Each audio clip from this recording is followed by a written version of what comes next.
On accueille maintenant nos deux pitcheuses suivantes. Donc, il y aura Sigrid Vélan et Léa Ferrand. Merci de nous rejoindre sur ce plateau. Bienvenue. Bienvenue. Expliquez-nous un peu quels sont... pitchez un peu la pépinière et Valop. Alors, on commence par qui? On l'a fait... Expliquez-nous un peu comment ça se passe. La pépinière, comment ça se passe, Valop? Comme vous le souhaitez. Allez, la pépinière. Commencer. Allez, comment ça se passe? Alors, une pépinière d'entreprise, comme son nom l'indique, c'est un lieu dédié aux jeunes pousses pour les accompagner dans leur création d'entreprise et dans leur développement. Les jeunes pousses, en général, ce sont des entreprises de moins de 5 ans. Donc, en fait, une pépinière d'entreprise, c'est un maillon de la chaîne d'accompagnement des porteurs de projets.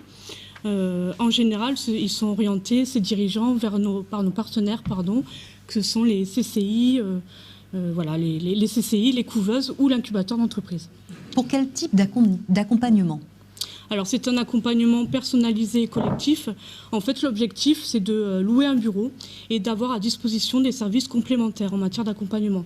Donc, concrètement, ce sont des services mutualisés en matière d'accueil ou d'aide administrative.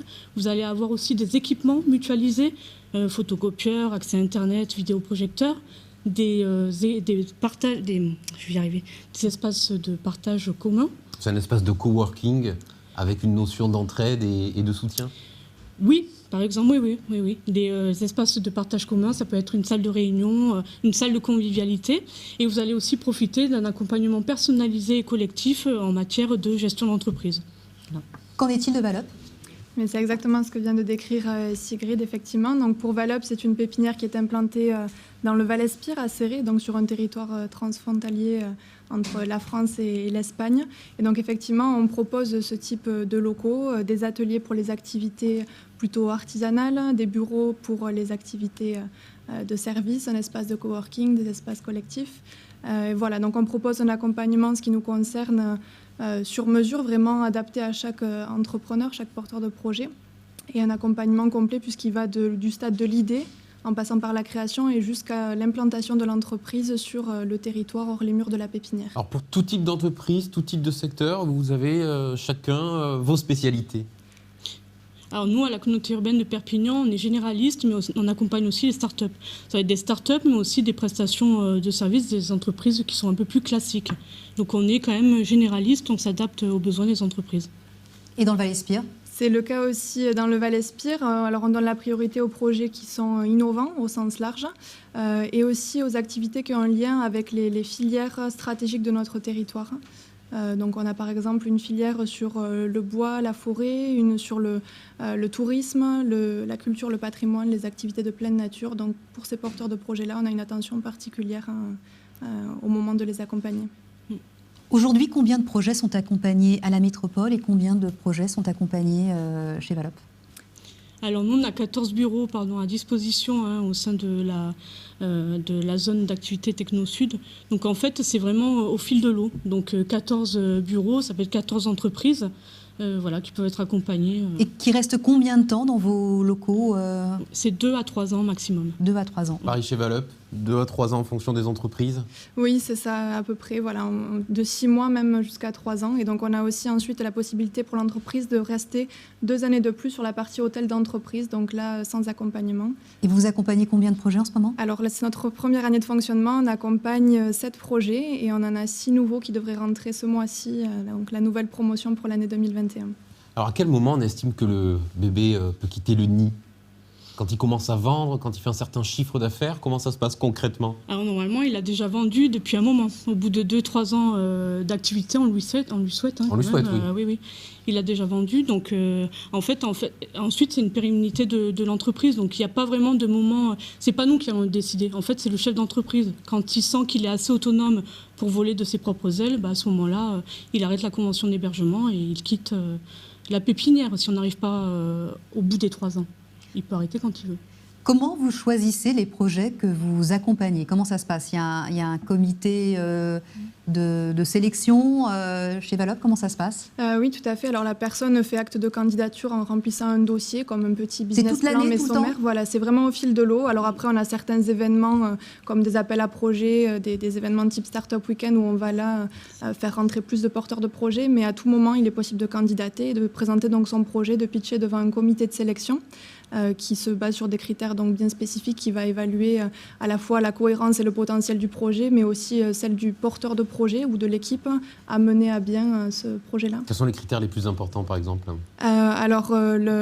Déjà, le profil entrepreneurial de la personne, de son équipe, mais aussi l'aspect innovant du projet, son potentiel sur le marché.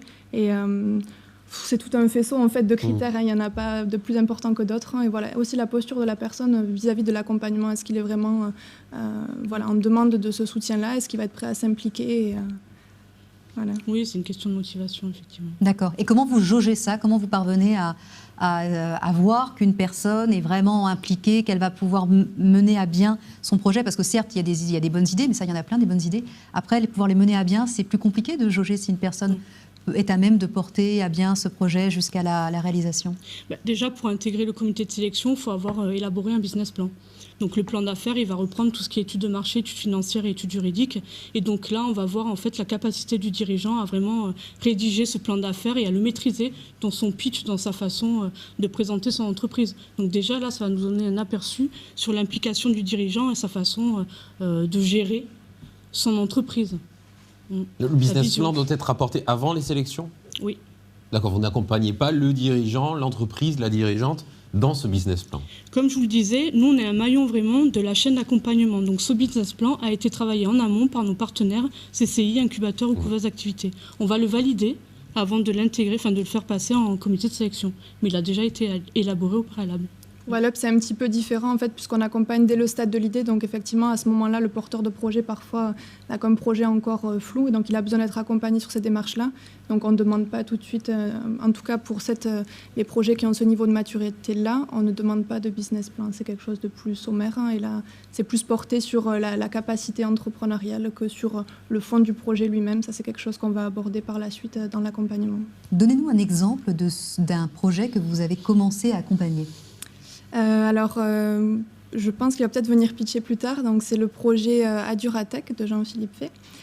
C'est une personne qui développe un robot maraîcher, robot agricole pour les professionnels et les particuliers. Et donc, on l'a accompagné cette année sur les premiers pas de la mise en route de ce projet-là. Donc, dans tout ce qui est question de propriété intellectuelle, la chaîne de production, tous ces premiers aspects. Et il va maintenant pouvoir se lancer et commercialiser prochainement son produit. Du côté de la métropole on en aurait plusieurs à donner. Allez-y. Je vous donnais l'exemple de Basmi. J'aurais pu donner Flipper, j'aurais pu donner Numeric Wave. Basmi, je vais le donner parce que c'est vraiment pour nous le stéréotype de la start-up qui a émergé vraiment dans ce territoire DPO dont on est très fiers. En fait, c'est une entreprise qui a démarré au Startup Weekend. Donc voilà, un porteur de projet qui est arrivé un jour, qui a pitché pas en 72 heures, qui a trouvé ses associés. Une idée d'entreprise est sortie, c'est Basmi. Et là, il a été intégré au sein de la pépinière entreprise de la métropole. On a pu l'accompagner avec l'Agence de développement économique au CES de Las Vegas.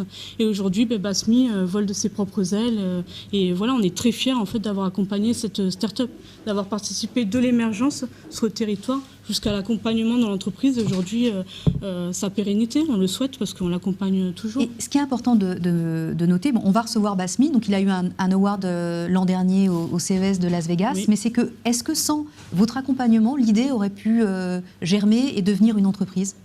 Ou est-ce que c'est déterminant, cet accompagnement en pépinière?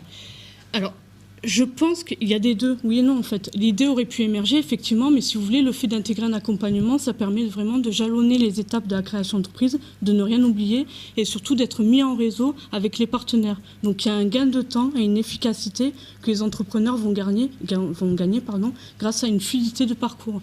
Voilà, parce qu'on est un vrai réseau, on a la chance sur ce territoire, il y a une vraie proximité entre les acteurs, entre les partenaires, et du coup, c'est vraiment profitable pour les entrepreneurs.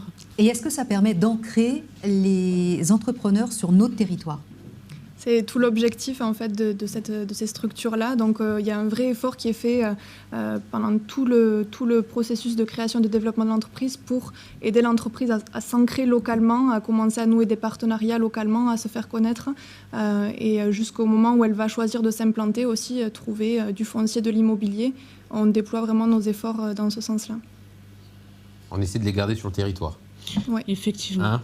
Effectivement. Et ça crée de la valeur. L'objectif. C'est l'intérêt, enfin en tout cas les métropoles, les communautés de communes et les communautés urbaines ont intérêt à avoir dans leur politique de développement économique toute cette chaîne d'accompagnement jusqu'à l'implantation, effectivement pour maintenir nos entreprises sur notre territoire.